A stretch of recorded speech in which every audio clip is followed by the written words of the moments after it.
Tout le monde entend et comprend. Donc pour la table ronde d'Afrique, on va avoir trois études de cas, donc au Ghana, au Niger et au Sénégal. Et ça va nous permettre aussi d'illustrer ce qui a été présenté hier pendant la table ronde d'introduction sur la verticalité et la fragmentation des politiques de protection sociale en santé. Donc, et également le point très important que Sacha a commencé à vouloir introduire tout à l'heure sur le lien entre les politiques de protection sociale en santé et la nécessité d'avoir des systèmes de santé performants et renforcés à différents niveaux. Donc, on va commencer par Sudwa Host du Ghana, qui a mené une campagne pour la gratuité des soins, donc il va parler en français.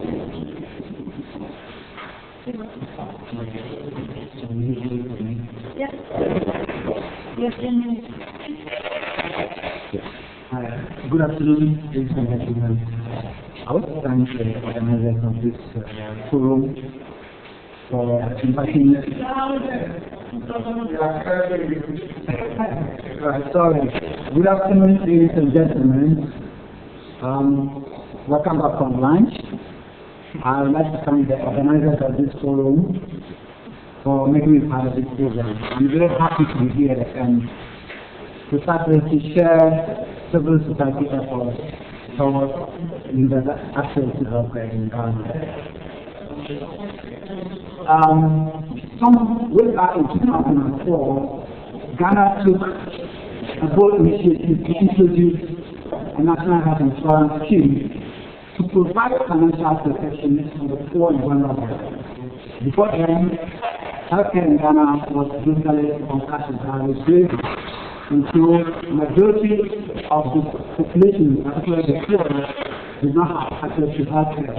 And so healthcare indicated such as maternal health or maternal mortality and maternal mortality, etc., was very high. And so in order that people can have access to healthcare, the government introduced the national health insurance scheme. So, after the introduction of the scheme, what happened? Uptake was encouraging. So somewhere in 2009, 2008-2009, the National Health Insurance Authority came up with that report briefing Ghanaians about how well the scheme was doing, and they said coverage was very high, it was allowed to be 5%, and that majority of Ghanaians at that time were having access to health care. And yet, on the ground or on the whole, there was broad dissatisfaction. People were not getting quality health care. People with national health insurance were not accessing health care. And yet, the majority of the poor were still left out. So what civil society and the Essential Service Platform has done was to integrate these issues that were coming up from facilities or from the ground. And so Oxford supported civil society to study, to find out, and investigate the true picture of the National Health Insurance Scheme, in order that we can ensure whether it was as presented or it was otherwise. So the report was done, and the findings were overwhelming. Among others, the findings showed that coverage was not as reported by the National Health Insurance Authority, which means that the report they provided was excessive. But if they said coverage was around 2 to 7%, where indeed our findings showed that it was as low as 18%, and that was worrying. Also, we realized that people with national health insurance cards were also not getting health care, because there are some communities that do not have health facilities. There are some facilities that are not equipped to provide the basic health care services. There were facilities that have not trained mental health care workers. And so we said this needs to change. We also realized that there was massive corruption within the scheme. in that we have some healthcare providers leaking or packing the money of the scheme. What they did, or what they were doing, was to inflate the claims. So you have situations where simple malaria cases, every malaria case was treated as advanced malaria or complex malaria situation. And so the cost of treating malaria became so high. We have instances where men were treated or attended to as pregnant women because a case of point we were just doing anything. So we presented the findings to healthcare providers and told them that you need to look at it. And the reaction from the National Health Insurance Authority wasn't good. They said we were lying. They said it was someone was supporting us to bring a kind of imperial system, and they called us all kinds of names. We also said the model as conceived and implemented could not withstand the test of time because there was no way we were going to provide financial sustainability to the scheme. Because an aspect of it that people in the informal sector had to pay annual premiums in the range of $10 to $20 per annum. And over time, this money from this sector was going to sustain the scheme. And other contributions coming from the VAT levy of 2.5% and trade contributions of 2.5%. So, what were the reactions of stakeholders when we presented the findings? The Minister of Health was silent, National Service was silent, and other development partners were very keen. And so was the general public. The general public was very, very interested because they were already subscriptions to the team. So this was a watershed. So beyond this, what did we do? We knew our findings were solid because it was based on hard evidence from the source and from data from the National Insurance Authority and the Ministry of Finance. So in the midst of the name calling, we kept on. We never gave up. So we national insurance, we disseminated the report findings, we displayed the general public the methodology that we use, and we also tried to expose the National Insurance Authority more because we made people understand that the activity that was so high because they were counting cumulative figures, which meant that if somebody ever registered, and if for the car inside, they will still count the person. If somebody happens to pass away, they will still count the person. You know, anyone who has ever registered was counted. That is not how we do it. Because if you have a car that expires, then you don't have insurance. And so the only true measure was to count people with active national insurance cards. So we continued. And what we wanted to do was to have radio discussions, live TV discussions, press releases,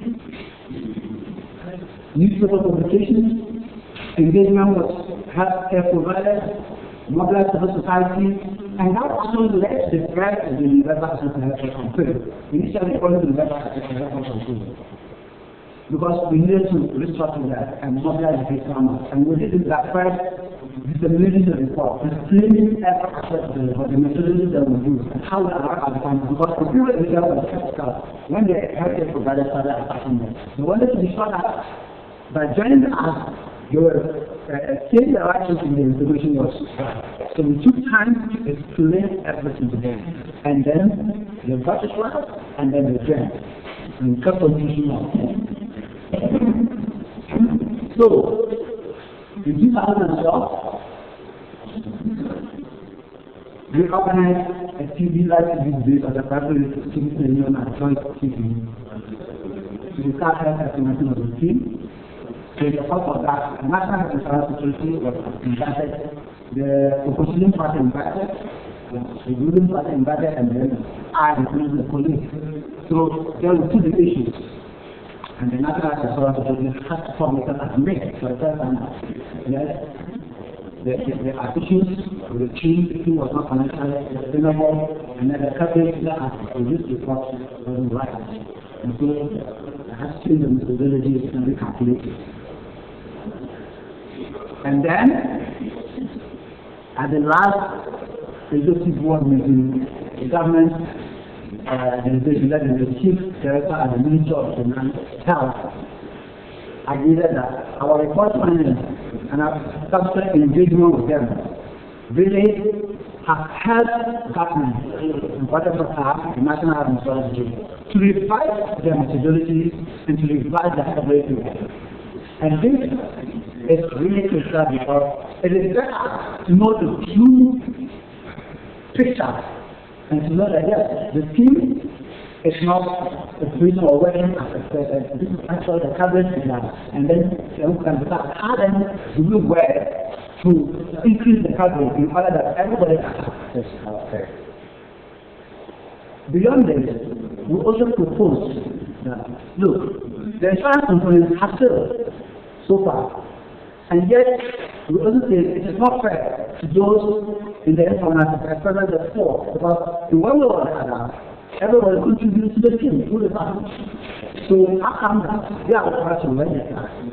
So if the tax is about good, then why don't we do that alternative in the way of guarantee them access to health care? We are the point of use. And in a manner that will provide sustainable financing, not only for public provision, but also for preventive health and health infrastructure.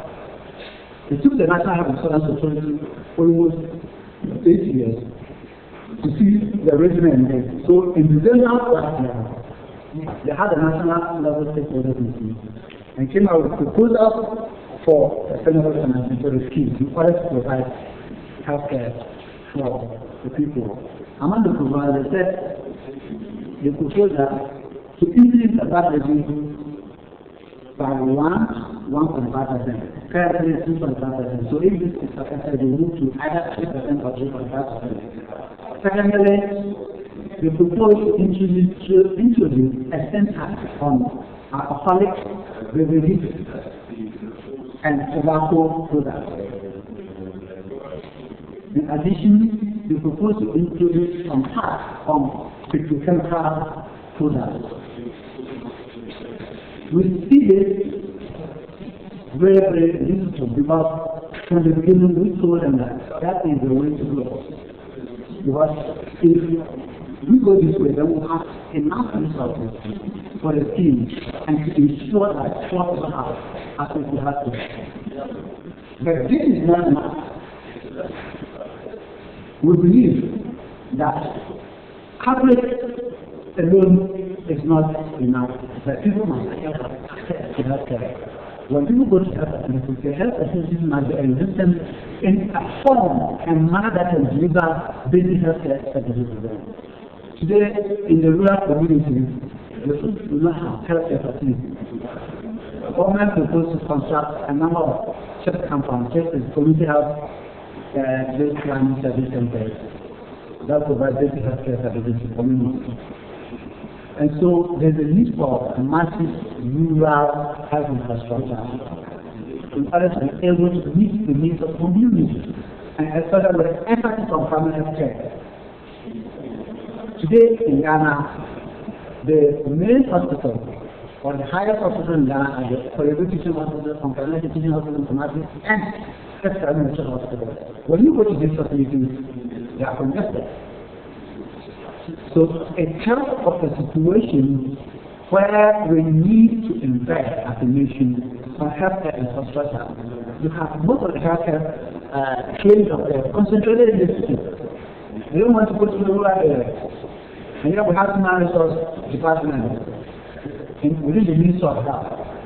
Over time, we just look at it and all that we can do is we show them that look, this department has still done in because that is their primary responsibility to ensure that human resources for health are posted to the regions in an equitable manner.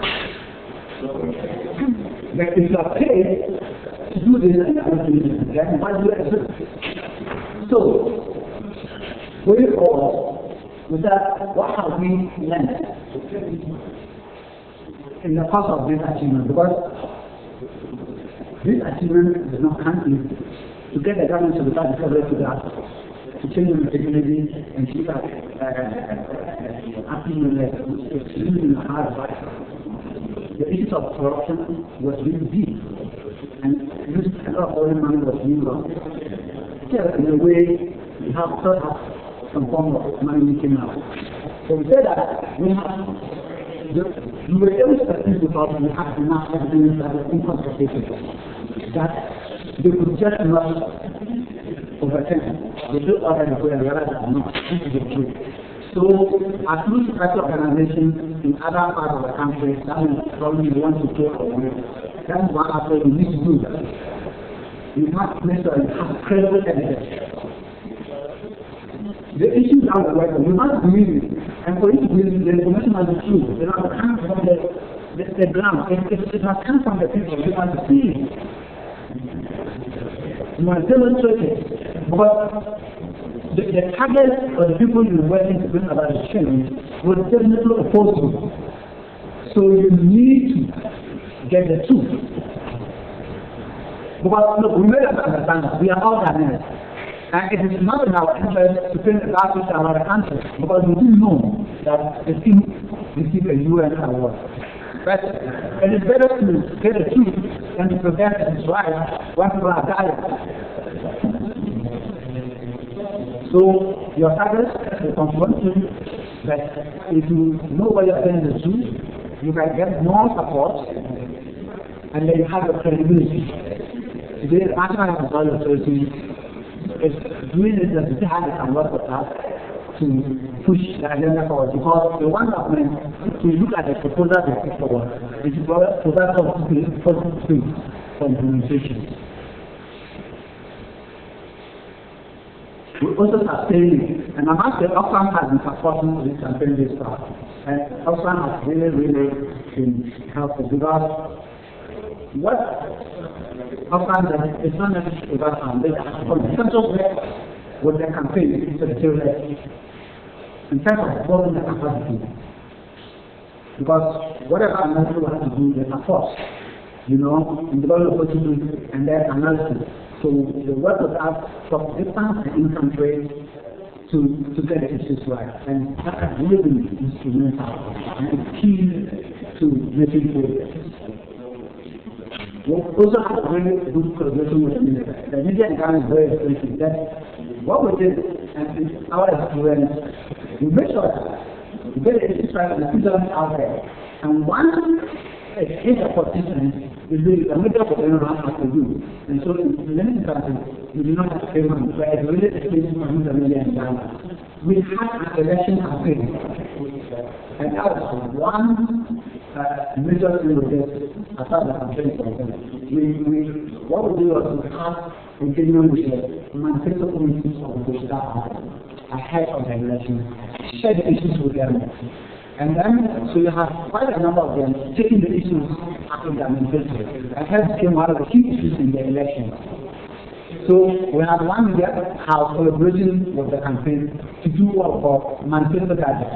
So when you focus on the health sector of Ghana, you analyze the manifestos and put the issues out there and try to draw attention of the electorate as to what issues they should consider going into the election and also to decide who to be the next leader.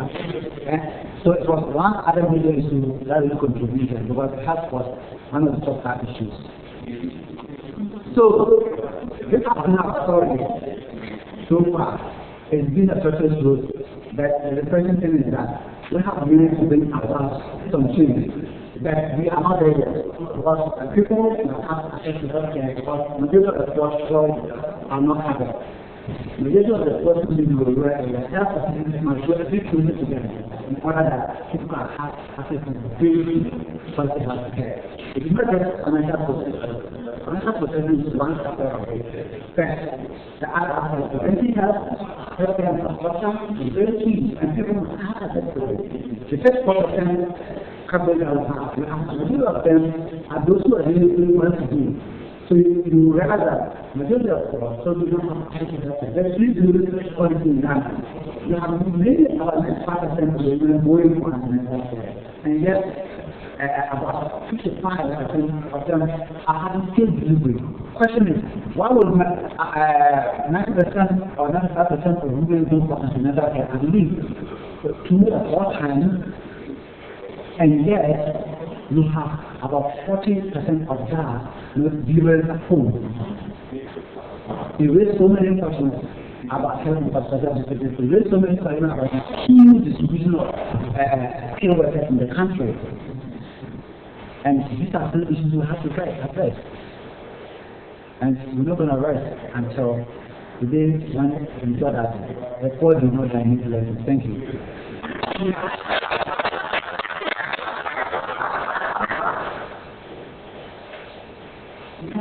Merci beaucoup à Sylvain pour partager cette expérience de campagne qui effectivement est en grande partie un système, même s'il y a encore beaucoup de travail, beaucoup de choses à penser au niveau du Ghana. Je voulais juste ajouter quelque chose qu'il a peut-être moins mis en avant, c'est sur le travail de recherche qu'ils ont fait pour montrer que le système d'assurance maladie ne touche pas la population que l'État nous dit qu'il touche. Ils ont fait aussi tout un travail pour estimer l'argent qui pourrait venir des taxes, d'un certain nombre de taxes dans le pays. Donc, comme on parle souvent de redistribution, à un moment donné, ça a été, en tout cas pour le Ghana, extrêmement utile de vraiment de faire un travail d'estimation très précis. Comme ça, quand le gouvernement vous dit on n'a pas d'argent pour la protection sociale, mais il y avait un document avec très clairement, voilà en fait l'argent il dit, vous allez juste la chercher dans l'endroit. Je vais passer là maintenant la parole à Ibrahim Diori de l'Alternative du Niger.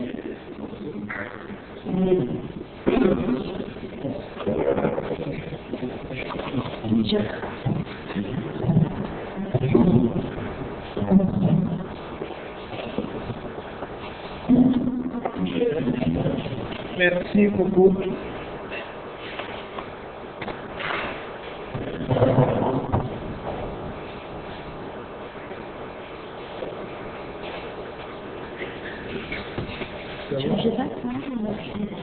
Ok.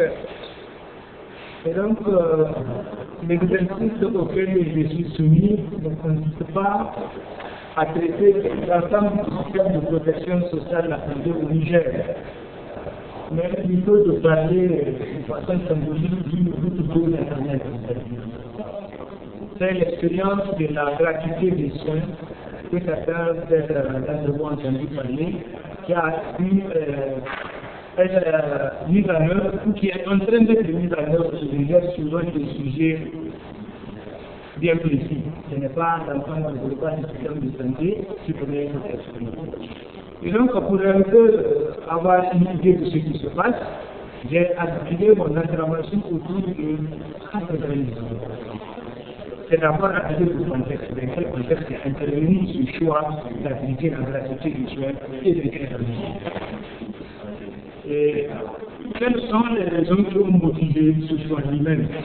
Soit les les revendications des mouvements sociaux nigériens.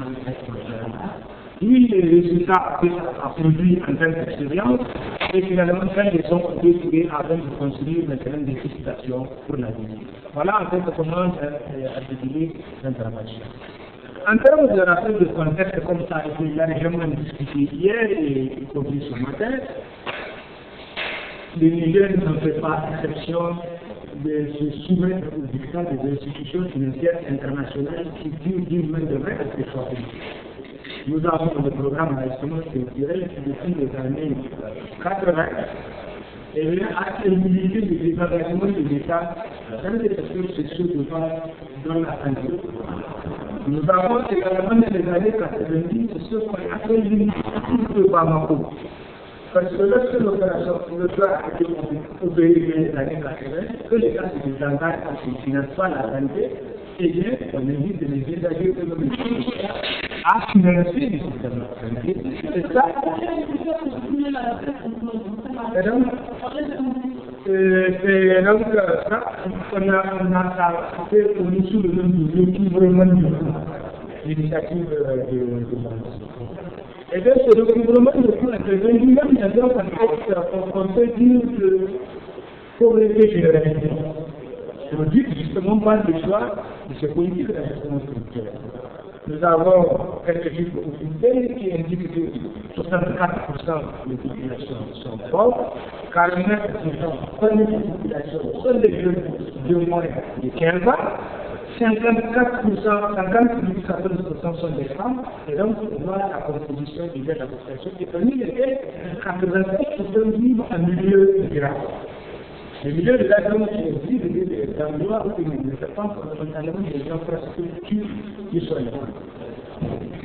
Et nous avons aussi un contexte au plan juridique qui consiste à la consécration formelle du droit à la santé à travers les instruments juridiques ratifiés par l'État du Niger. Et puis c'est consacré de la et donc, dans les articles des années 2005, alors il est intervenu une situation qui a été critique en fait, au-delà de tout ce environnement général, c'est le passage du 17% à 19% des taxes sur la valeur ajoutée par les matières de services de première nécessité. Dans cet échec national autour du quoi les organisations de la société civile se sont organisées pour dire le sens, la couverture de santé est à moins de 50%, et bien voilà que les gens viennent apporter ce environnement pour international augmenter la GDA. Et donc, les grands gouvernements étaient créés. Il y a des manifestations de vie mort, la révolution avait été posée.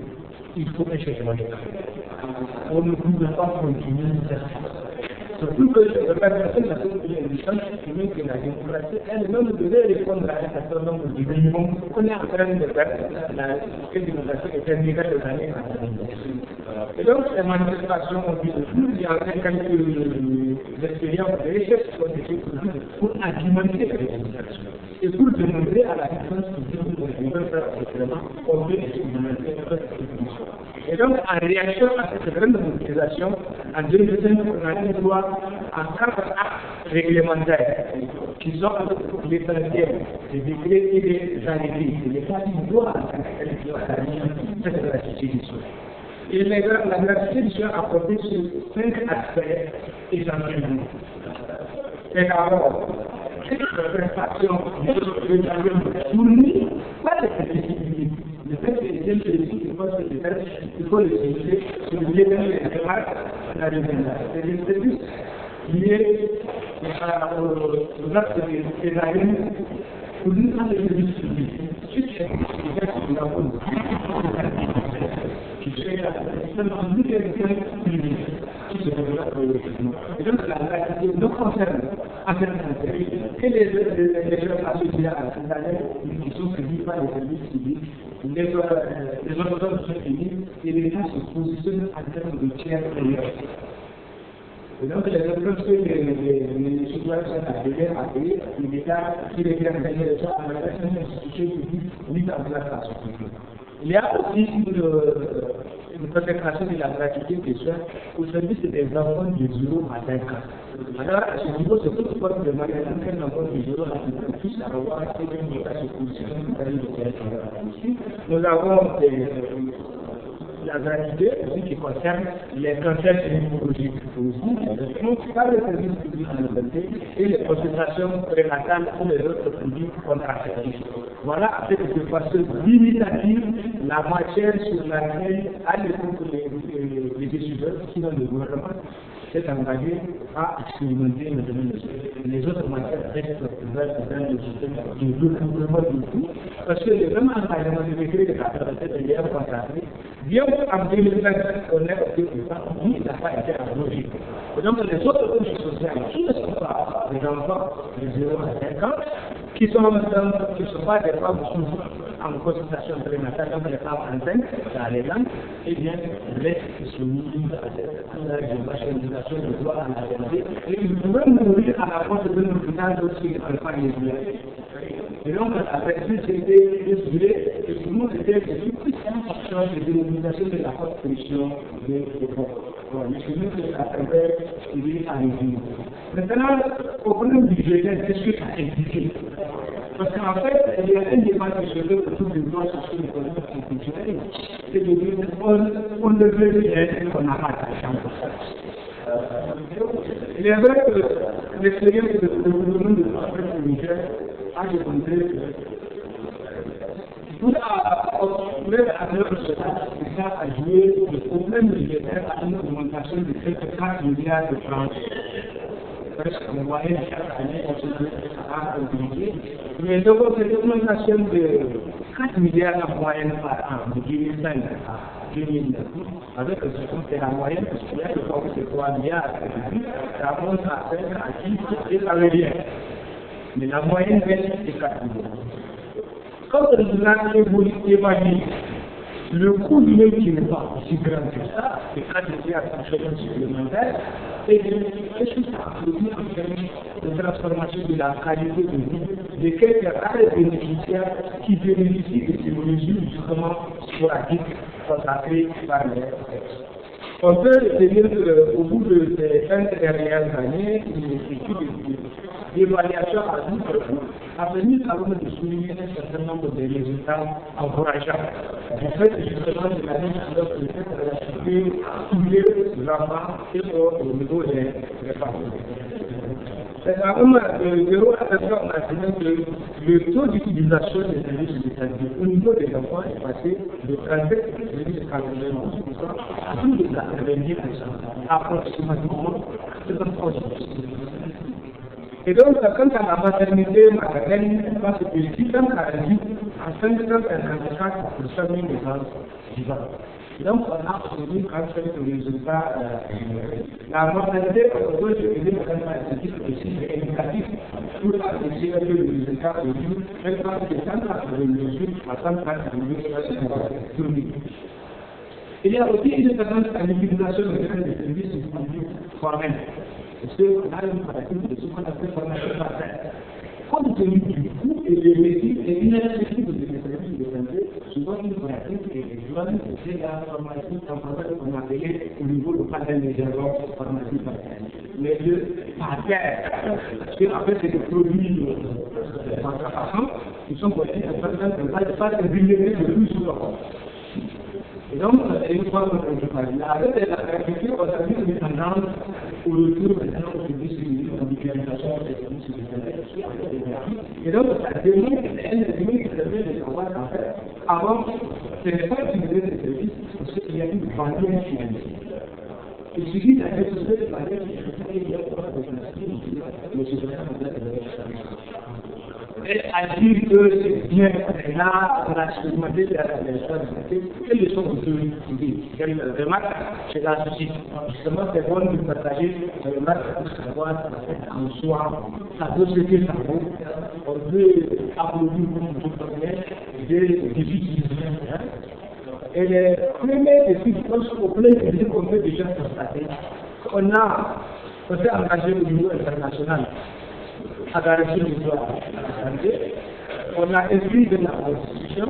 La même Constitution a renvoyé à une loi pour définir les conditions de toute la santé.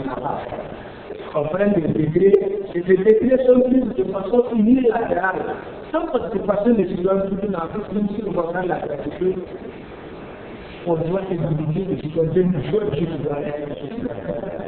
Cela n'a pas été fait. Et la gratuité elle-même commence au niveau des centres de santé, justement. C'est-à-dire qu'il faut venir dans un centre de santé pour bénéficier des prestations gratuites. Or, c'est l'analyse de contexte qui a été révélée que 50% des Nigériens se situent à plus de 5 km d'un centre de santé le plus proche. Et plus de 15% se situe à plus de 15 km de centre de santé le plus proche. Et les centres de santé même, en question de service gratuit de l'administration, se situent où?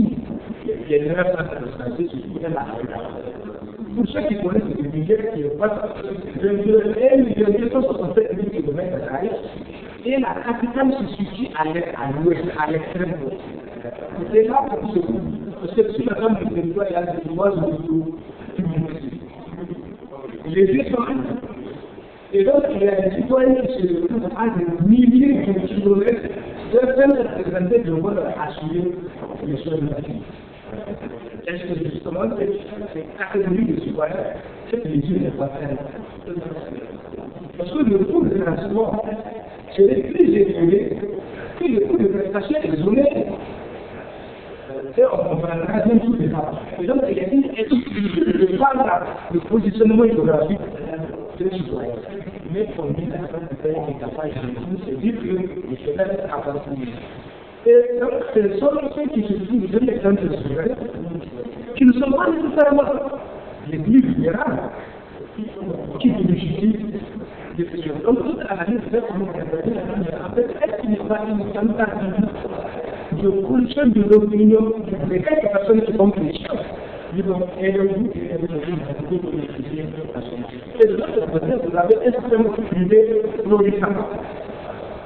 Glorifiant parce que moi, les hôpitaux nationaux publics, moi, les hôpitaux nationaux publics. Mais c'est en fait les métiers publics qualifiés sont pas président ceux qui créent ces établissements justement privés et qui sont publics, ni la que lorsqu'ils sont dans des établissements publics. Ce qui veut que le système public est en train de communauté. Et au bout de 20 ans, on a constaté le phénomène qui se positionne à terme des tiers d'ailleurs. Il a accumulé un certain nombre de factures par an et de la bourse. Aujourd'hui, on a accumulé une sorte d'agrément de 20 milliards de francs de factures de la partie. Vous avez fait ce traduit comment? Vous venez avec votre enfant malade, vous finissez, vous devez c'est-à-dire que vous délivrez une ordonnance pour aller à la pharmacie, parce que officiellement, vous devez vous délivrer. On n'a pas délivré. L'État n'a pas payé ce qu'on appelle qu'est-ce qu'on peut faire? À vous de choisir de retourner à la maison, vous avez votre enfant guéri, ou alors c'est là où on fait les services qui est là. Et donc, il y a toute une gymnastique qui consiste à viser une décision publique, aujourd'hui, beaucoup se posent la question sur la continuité, même de ces petites mesures qui sont utiles pour ces personnes. Aujourd'hui, expliquer ce minimum pour pouvoir accéder à des prestations. Aujourd'hui, le chemin à parcourir reste évidemment très pratique. Et donc, au moment où les gens apprennent ces services, nous, on s'est engagé à dire que jamais, ça en fait, le minimum est suffisamment utilisé. Nous ceux qui veulent savoir ça, il y a ce rapport-là sur les sites de l'analyse du Niger où il y a avant plus d'informations, une vie d'ensemble, on n'a pas le temps de faire le tout. Le site d'analyse du Niger communication, il y a sur le droit à l'alimentation et c'est dans ce rapport analyser les budgets de l'État. Après, le document de l'État est nous, c'est ça, en dernier ressort. Le débat se fait, ça qu'on nous pose pour l'analyse à notre programme socio-économique, c'est le document de l'État. Et bien pour savoir comment c'est les ressources qui sont utilisées, on n'a pas d'autre choix que de visiter la loi de financement du budget. Et donc, on a institué une tradition de ce que nous appelons section du budget citoyen. Au même moment où le Parlement fait attention et évaluer les dépenses publiques, nous voilà qu'est-ce qui se passe de l'État. Nous organisons pour prendre le projet de loi de finances et de continuer de savoir ce qui est le produit pour les secteurs sociaux de base, la santé, l'éducation et la communication. Et cette étude nous a permis de démontrer que 87% de ce que l'État nous fait, pour financer la santé, constitue exactement ce qu'on raisonne à cette compagnie linéaire.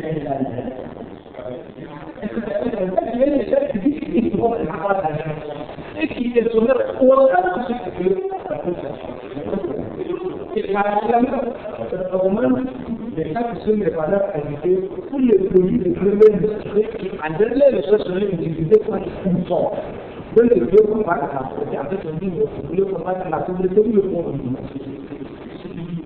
C'est ce qui est produit. Autrement dit, pays producteurs de pétrole, d'uranium, de l'or, Et puis jusqu'à là, en termes de développement humain, c'est que la dernière place à l'événement du conservateur, et le paradis pour les différentes sociétés nationales est tel que vous avez déjà si le droit qu'on avait adopté en 2008.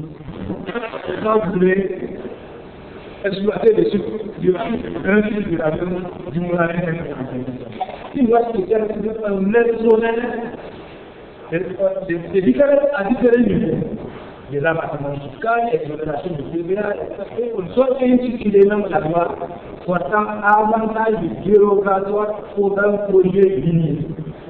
Et donc, pour dire en fait, le désert, ce débat sur c'est des niveaux suprêmes. Parce que quand on regarde même on a comparé, il y a une seule maternité de référence. Qui a un niveau national.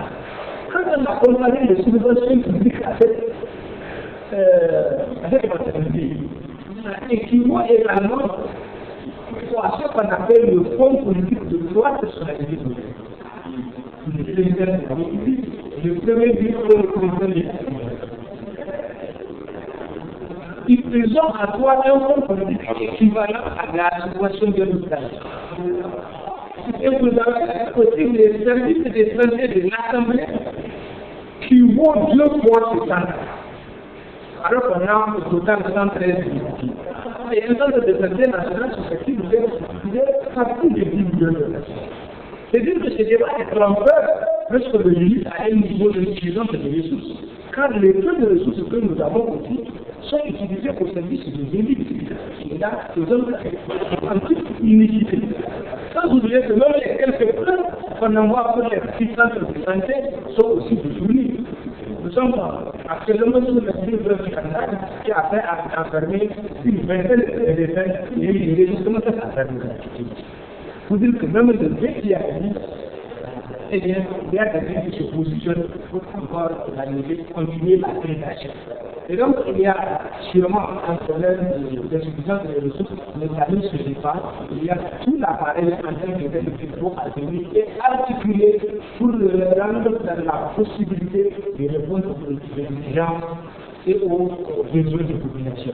Pour parvenir à ça, justement, je conclue, je ne sais ce qu'on veut dire. Toutes les théories juridiques et politiques sont des théories fortes.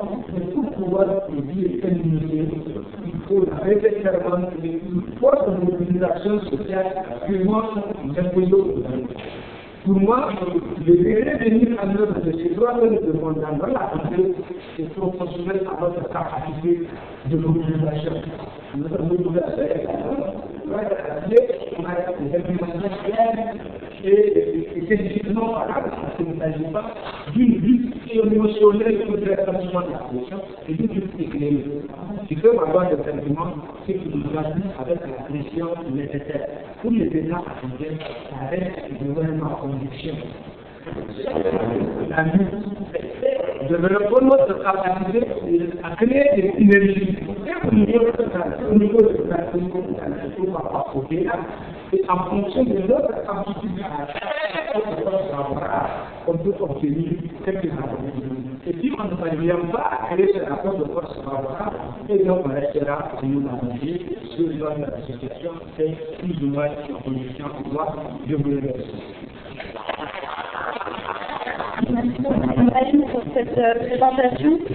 On va maintenant accueillir le cher Attier, directeur de l'ONG Agdel au Sénégal, et Magadissi, directeur de l'ONG COSECRAT.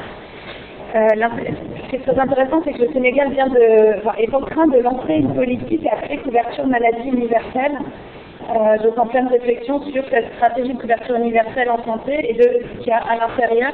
Et jusque-là, c'est plutôt la compilation d'un certain nombre de politiques de gratuité verticales en silos, comme on les a connues. En particulier, il y a eu le plan Cézanne pour les personnes âgées. Je vais laisser tout de suite la parole.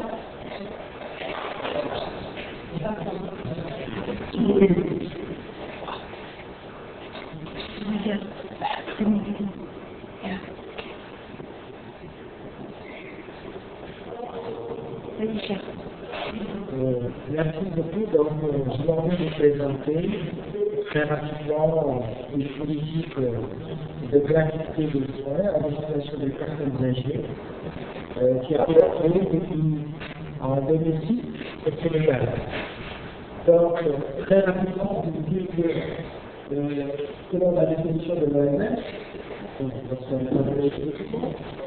a estimé les personnes âgées à plus de 55%. Mais au Sénégal, pour étudier les réalités sociologiques, socio-économiques, voilà, on nous dit que les personnes âgées, la tranche d'âge que l'on appelle les personnes âgées, elle a commencé à partir de 67. Aujourd'hui, comme vous l'avez dit, au Sénégal, il y a aussi une évolution de certains indicateurs. L'espérance de vie qui était de 45 ans à 55 ans a évolué vers 56 ans en 2006 et les 33 sont attendus pour 2015. De même que le développement de la population, aujourd'hui nous avons 7% de la population qui est jugée personne âgée, et nous estimons que d'ici 2015, nous aurons à 11% de la population qui aura atteint ce point. Alors, aujourd'hui, la population des personnes âgées du Sénégal est estimée à 7% de la population, donc 650 000 personnes. Et de ces 650 000 personnes, seulement 30% de la population des personnes âgées est prise en charge soit par l'UMRES, qui est, l'Institut de prévoyance à la vie, qui prend en charge les personnes retraitées du secteur privé, mais aussi par le Fonds national de retraite, qui prend en charge les personnes retraitées de la fonction publique.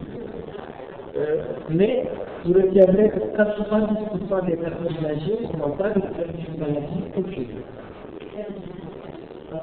Alors, la prise en charge se fait aussi bien pour les personnes du système privé que par les personnes qui sont au gouvernement, au niveau des institutions comme le centre médico-social, mais aussi des infirmeries régionales de l'UPR.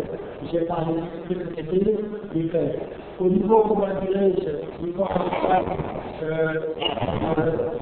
de retraite, qui prend en charge les fonctionnaires, c'est essentiellement au niveau du corps médico-social, mais aussi la prise en charge est assurée aussi dans d'autres structures publiques du Sénégal. Alors, qu'est-ce qui s'est passé? Il s'est passé qu'avant tout cela, il y avait des problèmes liés à l'accessibilité des personnes âgées à des services de santé, aussi bien au niveau central qu'au niveau des centralités.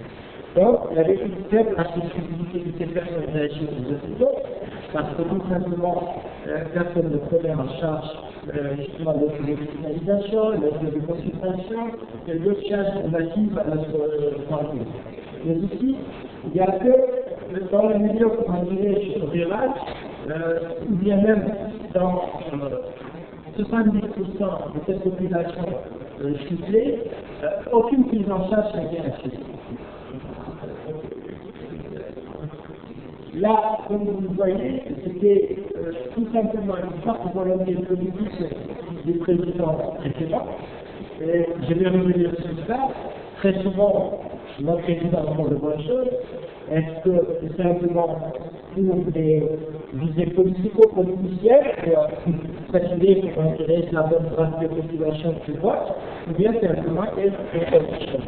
Et à tout état de cause, on se rend compte que ça a été quand même une très bonne chose qui a été faite par le président qui nous a fait.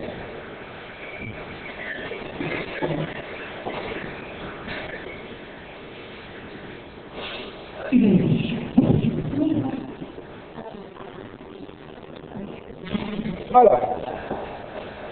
Quelles sont les modalités de prise en charge? Alors, comme vous le voyez ici, l'appui institutionnel des institutions d'assurance maladie. Nous avons parlé de l'Institut de l'IPRES, qui est l'Institut de prévoyance maladie pour les personnes du secteur privé, mais aussi du Fonds national de retraite. Mais aussi il y a les collectivités locales. à ce titre, il n'y a qu'une seule collectivité locale qui, à ce jour, a été à verser des subventions justement pour la prise en charge des personnes illettrées. Le BP est cette collectivité locale et la collectivité de Thiers qui allait à verser environ 30 millions de francs CFA. Mais pour l'enfant, comme un village qui est pas mis pour son bon, nous avions parlé tout à l'heure, il n'y a aucune prise en charge. Alors, et ceci c'est fait tout à l'heure pour appeler sur certains accords qui ont été signés entre le gouvernement du Sénégal et justement ces institutions qui ont chacune apporté, comme un village, des subventions dans la mise en place comme un village de ce plan appelé plan César. Donc, pour la prise en charge, le plan César essaie de former un gap. Parce que dans le cadre comme un village de livrer la prise en charge sanitaire des fonctionnaires, des retraités du secteur privé, que les retraités du Fonds national de retraite, il s'est avéré qu'il y a un certain nombre de charges, de risques, ou bien une certaine partie de la prise en charge qui n'avait pas été acquise. Et ce gap-là est maintenant, et aujourd'hui, compris justement par ce plan César qui prend un cinquième de consultation, un cinquième de l'aide de diagnostic, un cinquième de hospitalisation, et même des claviers des médicaments. Mais pour lui, que ce soit des médicaments génériques. Les médicaments de spécialité ou bien de médecine ne sont pas dans le cadre, comme on dirait, du plan César. Maintenant, il faut dire que aussi pour les 70% qui restaient, qui n'avaient aucune couverture maladie, aujourd'hui le plan César a pour mission aussi de les prendre en charge. Et cette mission consiste justement à régler justement ce déficit-là. À régler ce déficit-là. La prise en charge se fait au niveau des trois niveaux de la pyramide sanitaire, au niveau des postes de santé, au niveau des centres de santé et au niveau des hôpitaux. Les forces de santé se fait au niveau des communes d'arrondissement, et bien des villages de moins de 10 000 habitants, ou d'environ 10 000 habitants. Les centres de santé leur sujet des districts sanitaires qui va faire environ 150 000 habitants, et les centres de santé doivent aller les hôpitaux doivent aller au-delà, au niveau national. La gratuité exclut quand même un certain nombre de risques. Les prothèses